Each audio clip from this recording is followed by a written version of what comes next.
Okay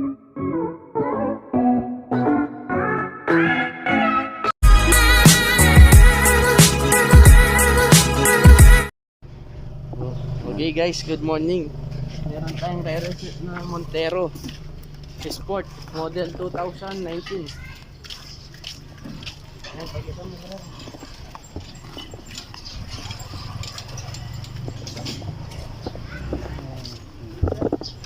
Ayan. Pero ba ng t-shirt siya?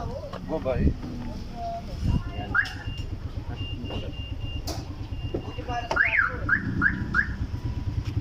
Ila. Ano ila?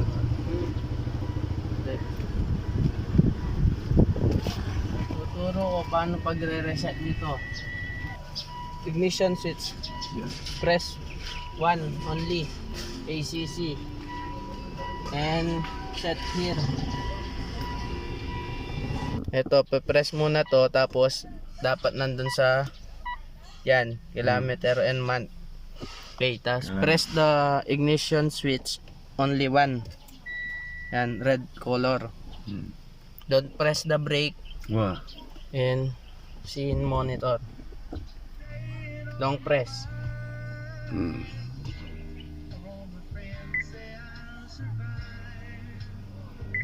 Yun. At put the code 3280. Okay. After remove here, you transfer here. Yeah. You press here, hold. Yeah. You see blinking? After 8 seconds, remove your hand and press again. Only. See, clear. Okay. And after off Under. again. 2. Yeah, after remove the airbag, you start. Okay. Sir. Wala na eh.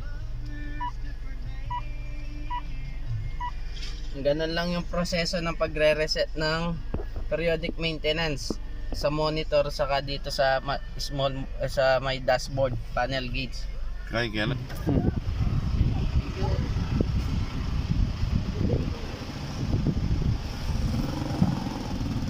Okay na guys, ganun lang yung proseso ng pagre-reset ng periodic maintenance ng Montero 2018-19.